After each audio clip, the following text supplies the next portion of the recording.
Ayan, so good morning mga kabonsai.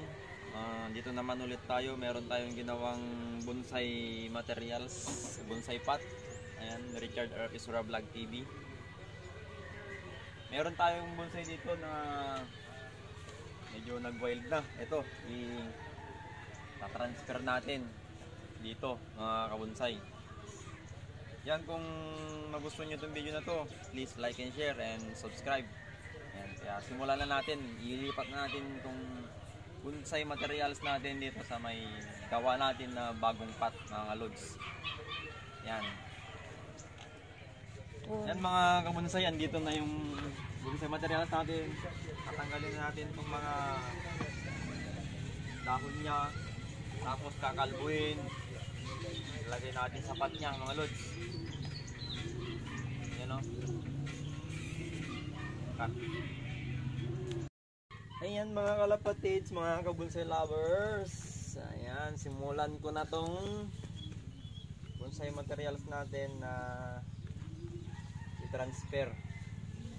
Ilagay ko na to sa may pot niya mga lods, kasi may nagawa na ako mga lods.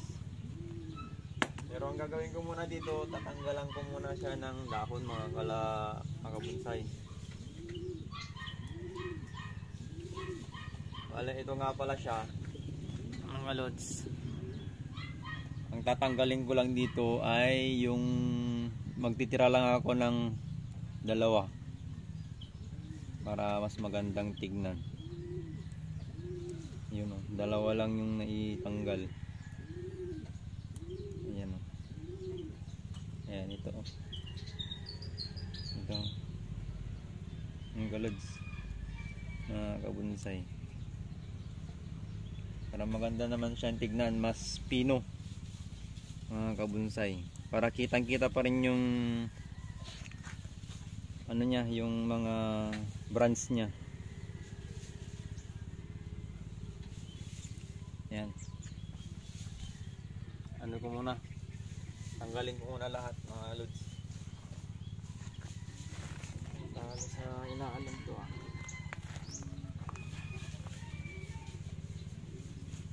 Ayan o, natanggal ko na.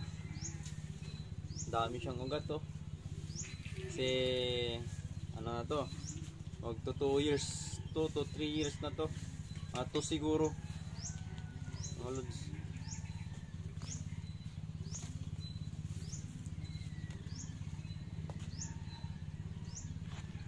Dito ko ilalagay lods.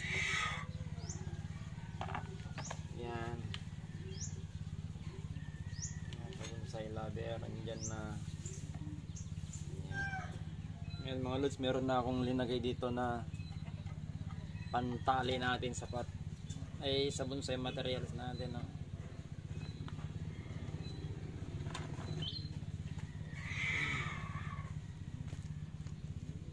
Ano? Sukat ko muna bago ko tignan kung maganda na siya.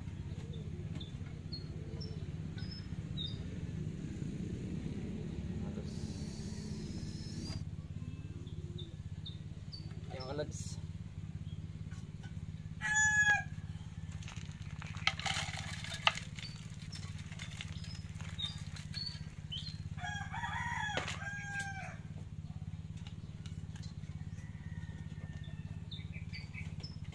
yun oh. Yan mga lods oh. Linagyan ko rin siya ng bato para may tungtungan na rin mga lods, para safe yung bonsai materials natin, kasi naka-slants kasi siya mga lods. Yan, nakatali na siya mga lods. Tapos itatali ko naman yung isa para hindi siya gaano gagalaw mga lods. Yan mga lods, natapos na natin itong bonsai pot natin, bonsai materials na na-transfer. Ayan, so ang gagawin ko na lang dito mga lods, didiligan ko na lang.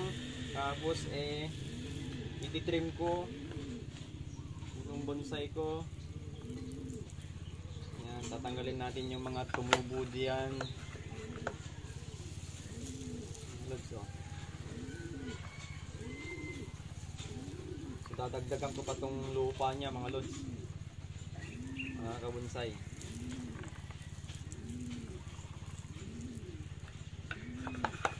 and share naman mga lods kung nagustuhan nyo itong video na to. Shoutout sa inyong lahat.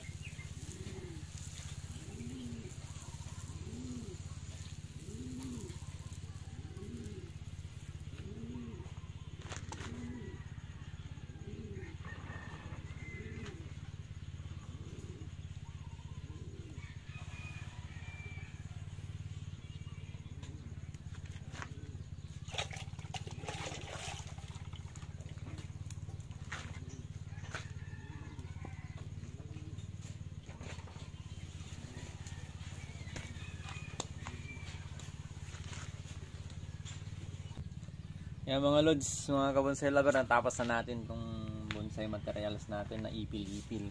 Ipil-ipil ang tawag namin dito yan mga lods. Ayan o. Kung nagustuhan nyo itong video to, ulit, please like and share and subscribe mga lods. See you next vlog. God bless.